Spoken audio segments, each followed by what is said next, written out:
What's good, YouTube? It's your boy, Blue Blood Sports TV, back at y'all with another one. So, undefeated 3-division world champion, former junior welterweight undisputed world champion, currently the WBO welterweight world champion, who is widely considered the #1 pound-for-pound fighter in the world by many, Terence Bud Crawford. He responds to all of the comments and all of the critique that he's getting after he made the comments he made about 4-division world champion Mexican superstar boxer Saul Canelo Alvarez, who currently is the unified WBC, WBA super middleweight world champion superstar boxer. Terence Crawford, he stated that Canelo Alvarez, throughout his career, he's avoiding certain styles of fighters, okay? He said that, he doesn't like to fight against black boxers. He stated that, and there's certain styles that he avoids, like Demetrius Andrade, undefeated 2-division world champion, who's the WBO middleweight reigning world champion. He says Jamal Charlo, undefeated 2-division world champion, who's the reigning WBC middleweight world champion. So he pointed out a few boxers. He stated that Canelo Alvarez, he avoids certain styles of fighters, right? And this, proves to be true. When you look at Canelo Alvarez's career, after he fought legendary, iconic superstar Hall of Famer Floyd Money Mayweather, and he lost every single round to Mayweather. Then he fought, after Floyd Mayweather, he fought Erislandy Lara, who was a slick boxer, and Erislandy Lara gave him a lot of trouble, okay? Because Canelo Alvarez has a high ring IQ. Canelo Alvarez has power, puts his combinations together very, very well. He has great defense, but Canelo Alvarez comes up short in the footwork department. He has very slow feet. He has educated feet, but they're very, very slow. So if you're a slick boxer that can control range, control distance, and have quick feet, you're going to give Canelo Alvarez problems, as Erislandy Lara did. Now, Erislandy Lara, he didn't get the nod in the fight, okay? One judge saw it a draw between Canelo Alvarez and Floyd Mayweather, okay? So there's a situation where you have Austin Trout. He gave Canelo Alvarez. He's a slick southpaw boxer. Pure boxers give Canelo Alvarez trouble, especially pure boxers that utilize the ring and have educated footwork. So Terence Crawford, he made those comments and those statements, and Canelo Alvarez, his fans, they didn't take too kind to that, okay? So he's getting he's receiving a lot of, unfair, he's not in favor, okay? I'm trying to choose my words wisely. He's not in favor of the Canelo Alvarez fans and Canelo Alvarez, okay? Eddie Reynoso, the trainer and manager of Canelo Alvarez, he stated that he believes Terence Crawford is a great fighter. He says that he believes Terence Crawford is better than Errol Spence Jr., undefeated, unified WBC, IBF, welterweight world champion, superstar boxer. But he says that if you put Terence Crawford in the ring with Canelo Alvarez, then there's different levels, right? So he, obviously, Eddie Reynoso, he believes Canelo Alvarez is the best fighter in the world. So a lot of people, they've been, giving their opinions on Terence Crawford's statements, and they didn't take too highly of his statements, okay? Terence Crawford, he has achieved something in his career that Canelo Alvarez is trying to achieve in his career, and that's he's become undisputed. Now, one way to look at it is from this standpoint, is that Terence Crawford, when he was on the road to undisputed, he didn't pick and choose who he wanted to fight to become undisputed. When Canelo Alvarez, he stated that he wanted to be the first Mexican middleweight undisputed world champion in the history of the sport of boxing, and he was one fight away from doing so against Demetrius Andrade, who is a slick southpaw boxer, pure boxer that has a lot of skills and a lot of technique and very quick feet. He opted not to fight Demetrius Andrade for undisputed. He instead opted to leave the division altogether. He was only one fight and one belt away from creating history, and he chose to go in a different direction. We also know when he was at middleweight, Jamal Charlo was his mandatory challenger, and he opted, according to the WBC president Mauricio Suleiman, he stated that Canelo Alvarez and his team, they petitioned the WBC to become franchise champion in order not to have to face Jamal Charlo. Then the WBC eventually they upgraded Jamal Charlo or elevated him to the WBC super champion at middleweight, and he defended it the week of his fight with Brandon Adams. He ended up defending the title against Brandon Adams. That was the Wednesday before his fight that was coming up Saturday. They made this decision to upgrade Jamal Charlo and elevate Jamal Charlo and, give Canelo Alvarez the trophy of franchise. The first time in the history of sport of boxing. Terence Crawford, 37 wins, no losses, 28 wins by way of knockout. He's 33 years of age, stands at 5'8" with a 74-inch arm reach. Last time we saw him in the ring was November 14th when he brutally knocked out in dramatic fashion former IBF welterweight world champion superstar boxer Special K Kell Brook. So with that said, Terence Crawford, he believes that Canelo Alvarez, he's, carefully maneuvering his career, and building accomplishments, okay? Now, some people could say the same thing for Terence Crawford. They may say, well, Terence Crawford, why don't you fight Errol Spence Jr.? Why don't you fight? You're not fighting the best, okay? And I'm always, questioning Terence Crawford's moves outside the ring. But again, you have to point out that Terence Crawford is not in the position Canelo Alvarez is. Canelo Alvarez is in a position where he can pick and choose whatever fight he so choose, and he'll get that fight, okay? Because every boxer wants the opportunity to fight Canelo Alvarez because he's seen as the face of the sport of boxing, or dare I say the cash cow.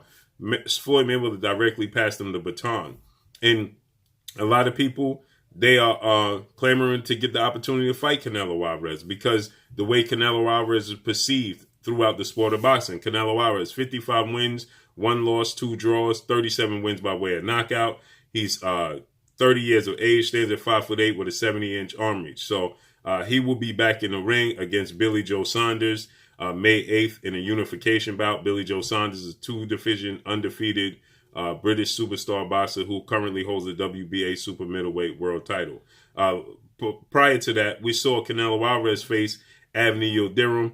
That was an unpleasant fight for the boxing fans. Callum Smith, prior to that, Callum Smith didn't put up much resistance in the fight, of disappointment. Sergey Kovalev, prior to that, Sergey Kovalev was not seen as the best light heavyweight in the world. That would be Artur Beterbiev, unified light heavyweight world champion, and Dimitri Bivol, who is the WBA light heavyweight world champion. They're both undefeated. Artur Beterbiev, he holds the WBC and the IBF. Dimitri Bivol, he holds the WBA, and Sergey Kovalev held the WBO. But Sergey Kovalev was seen as the weaker link in the division and had pride and fought. It was a quick turnaround for him after he was in a rough, tough fight with Anthony Yarde. He fought Danny Jacobs. Danny Jacobs didn't look that well, and he fought Rocky Fielding. Now, you got to give him credit for the Danny Jacobs fight because Danny Jacobs was seen as a very risky fight. Prior to that, he got a win over Gennady Triple G Golovkin, in which most people feel like Gennady Golovkin should have gotten the nod. I personally thought Canelo Alvarez won the fight, but a lot of people thought that Gennady Golovkin should have gotten the nod. Prior to that, he fought Gennady Golovkin as well. That was ended in a draw. But after he beat Gennady Golovkin, he won the WBC, the WBA, and the IBF title, okay, at middleweight. So he's only 1 belt away from being undisputed. All he had to do was fight Demetrius Andrade. But again, he chose to go up and fight Rocky Fielding, relatively unknown super middleweight, for the WBA interim title instead of fighting Demetrius Andrade for undisputed at middleweight in the division which he was already campaigning. Okay, so he opted to go fight Rocky Fielding out of nowhere to become, sort of pad the stats, dare I say, because he was a 2-division champion at the time, and fighting Rocky Fielding, who wasn't the official WBA champion. He was the interim champion. The official WBA champion was Callum Smith, who he later beat, but he fought Rocky Fielding at 168 instead of facing Demetrius Andrade at 160 after he beat Triple G. Demetrius Andrade 29-0 18 wins by way of knockout. He's 33 years of age. He's a stand 6 feet tall with a 73.5-inch arm reach, and he's a southpaw. He should have fought Demetrius Andrade. No, he opted to fight Rocky Fielding. And there was a lot of people that questioned why not fight Demetrius Andrade. And then he came back down, and instead of fighting Jamal Charlo, he opted again to go in a different direction and not fight Jamal Charlo. So, you have to look at the way his career is constructed, at the tail end. Okay. You can't deny, these moves by Canelo Alvarez. Like I said, he came back down to 160, and then he fought Danny Jacobs and defended against Danny Jacobs, but he should have fought Demetrius Andrade for undisputed. Okay, he beat Danny Jacobs. And then after he beat Danny Jacobs, it was expected for him, because remember, this is Canelo Alvarez who stated that he wanted to be the first Mexican undisputed middleweight world champion in the history of sport of boxing. There's only one fight removed from that. After he beat Danny Jacobs, you would think that he would go and fight Demetrius Andrade. Nope. He goes all the way up, over 168 to 175 to challenge Sergey Kovalev, which was a quick turnaround for Sergey Kovalev. Kovalev seemed far past his prime. And instead of creating history in your own division and becoming undisputed and creating history, no, he opted to go up to 75 light heavyweight to become a 4-division world champion. Now, you can't dispute that he's a 4-division world champion, but he fought the weaker link at 175 instead of fighting a guy right in his division, in Demetrius Andrade, to become undisputed and create history in that. Going to 175 didn't create history. Why? Because Eric Morales, Juan Manuel Marquez, Mikey Garcia were already 4-division world champions. So he didn't create history by going and beating Sergey Kovalev outside of himself. Just for himself, he's a 4-division champion. But he could have created history all the way around by becoming undisputed at middleweight and done something that none of these other guys, legends, Mexican legends, have ever done in their career. But again, he opted to go and fight Sergey Kovalev, who's going to stand right in front of him, who did not assert himself, looked like he had no intentions of throwing any punches with conviction to hurt Canelo Alvarez, looked like he was wanted to carry Canelo Alvarez. He was beating Canelo Alvarez with a jab alone, but he didn't throw the right hand, anything with conviction. And then he even came on my social media and said that I said, was the fight a phantom punch? And he stated it was. Okay, so Sergey Kovalev, he didn't assert himself, didn't look like he came to win.